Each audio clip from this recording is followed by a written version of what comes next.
Jungle.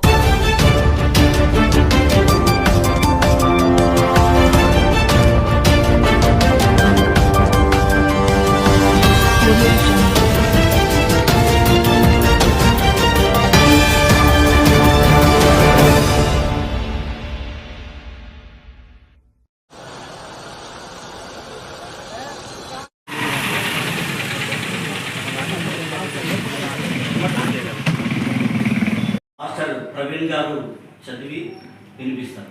ఒకటో కీర్తన 2-3 వచనాలు చదువుకుందాం. యెహోవా ధర్మశాస్త్రం నందు ఆనందించుచు దివారాత్రము దాన్ని ధ్యానించువాడు ధన్యుడు. అతడు నీటి కాలువలో ఎవరు నాటబడితే ఆకు వాడక తన కాలమందు ఫలం ఇచ్చు చెట్టు వలె ఉండును. అతడు చేయనంతయు సఫలమగును. దేవుడు తన పరిశుద్ధ వాక్యం మనం ఇంట్లో దీవించి ఆశీర్వదించుకుందాం. ఆమేన్. ప్రార్థించుకుందాం. పరిశుద్ధుడు, నమ్మకమైన దేవా, కృపా సత్య సంపూర్ణ, నీతి గల దేవా, రాజులకు రాజా, పరిశుద్ధమైన దేవా, ఉన్నతుడా, నీ ఉన్నతమైన యేసుక్రీస్తు నామంలో తండ్రినైనా ఉదయకాలంలో ప్రభా ఇదిగో నీ సన్నిధానానికి వచ్చినాం అయ్యా. ఇదిగో తండ్రినైనా ఈ దినమున ప్రభా యోన్ పట్టణాన్ని ప్రేమించి ప్రభా తండ్రినైనా క్రైస్తవ గ్రంథాలయాన్ని తండ్రినైనా ప్రారంభించుకున్నట్టు అయ్యా మీరు ఇచ్చినటువంటి అయ్యా ఆ తలంపులను ఆలోచన బట్టి మీకు స్తోత్రాలు చెల్లించుకుంటున్నాం అయ్యా. ఈ ప్రారంభోత్సవ సమయంలో ప్రభా నీ సన్నిధిని తండ్రి ఇక్కడ ఉంచమని వేడుకుంటాం ప్రభా అయ్యా. మొదటి కీర్తనలో మీరు చెప్పిన ప్రకారంగా అయ్యా ఇదిగో తండ్రి నైనా యెహోవా ధర్మశాస్త్రం నందు ఆనందించి దివారాత్రము ధ్యానించువాడు ధన్యుడు అని సెలవిస్తున్నారు ప్రభా. ఈ గ్రంథాలంలో ప్రభా ఇదిగో నిన్ను గూర్చి తెలుసుకున్నటకు, నిన్ను గూర్చి ధ్యానించటకు అయ్యా, ఇదిగో నిన్ను గూర్చి అనేకమైన సత్యాలు తెలుసుకున్నటకు ప్రతి ఒక్కరికి అయ్యా ఇదిగో తండ్రి నడిపింపును దైత్యమని వేడుకుంటున్నాం అయ్యా. ఇదిగో తండ్రి ఈ గ్రంథాలయంలోకి వచ్చి ప్రభా అయ్యా ప్రతి ఒక్కరు ప్రభా నీ మాటలు నేర్చుకుని వారి ప్రకారంగా జీవించటకు అయ్యా ఇదిగో నీ వెలుగును వారి మీద ప్రకాశింపచేయమని వేడుకుంటున్నాం. కృప చూపించని ప్రభా నేటి దినమున ప్రారంభించుండగా అయ్యా నీ దీవెన ఆశీర్వాదాలు మెండుగా ప్రభా ఇదిగో తండ్రినైనా ఈ గ్రంథాలయం నిర్వహిస్తున్న వారికి, నీ గ్రంథాలయంలో వచ్చిన వారికి దయచేయమని వేడుకుంటూ నజరేయుడైన యేసుక్రీస్తు పరిశుద్ధమైన నామమున తండ్రి కుమార పరిశుద్ధాత్మ నామమున ఈ గ్రంథాలయాన్ని తన ప్రత్యేకపరచమని యేసుక్రీస్తు నామమున ప్రార్థించి వేడుకుంటున్నాం తండ్రి. ఆమేన్. ఈ సమయంలో శీలం యేసుదాస్ అంకుల్ గారు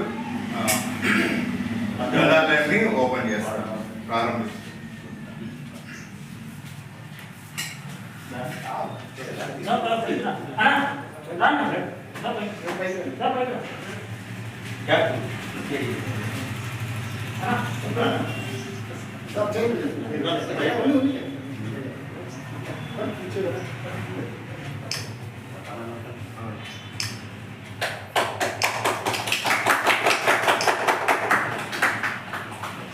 ఆశీర్వాదం ఉన్మామీదా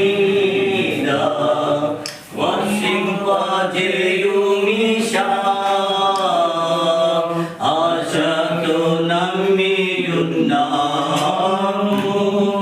నీ సత్య వాగ్దానము హే మాయి మీద కృంభరించుము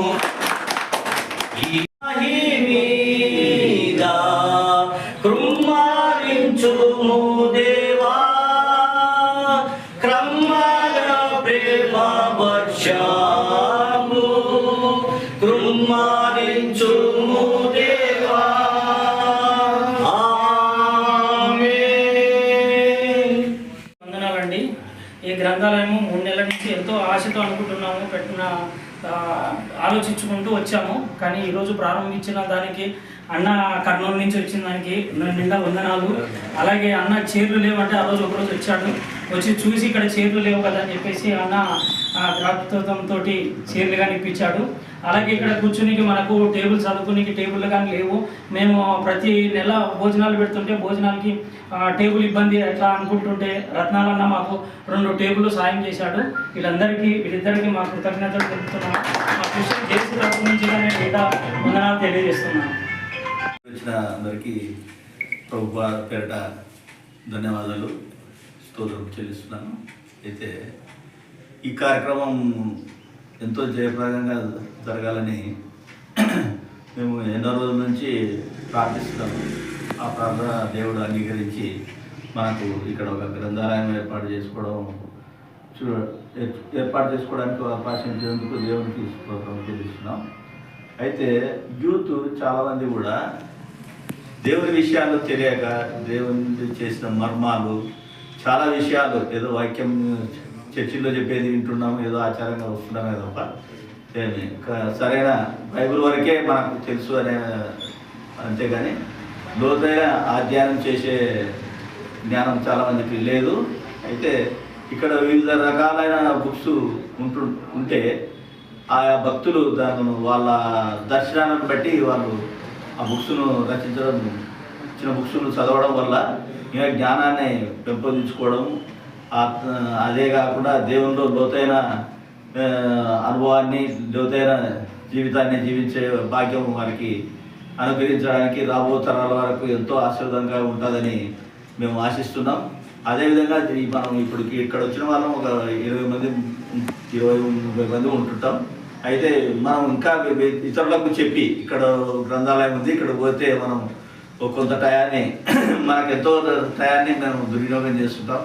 అక్కడ అట్లా దుర్వినియోగం చేయకుండా ఒకసారి గ్రంథాలయం వచ్చి బుక్స్ చదవడం వల్ల మనకు దేవుని జ్ఞానము, దేవుని గొప్పతనాన్ని, మనం భవిష్యత్తులో మనం ఎట్లా జీవించాలనే జీవితాన్ని కూడా, జీవ మార్గాన్ని కూడా మనం తెలుసుకోవాలనే ఆలోచనని ఇతరులకు కూడా కల్పించి దీన్ని ఇంకా కొంత విస్తరించుకునే భవిష్యత్తులో విస్తరించుకోవడానికి అవకాశం కల్పించడానికి ఈ మౌత్ క్యాన్వాస్ అనేది చాలా అవసరము. అది అందరి మీద బాధ్యత ఉంది. ఒక ఆదాం మీదనే కాకుండా ఇక్కడ వచ్చిన అందరూ కూడా ఆ యొక్క దిశగా ఆలోచించేసి అదొక రకమైన సువార్త.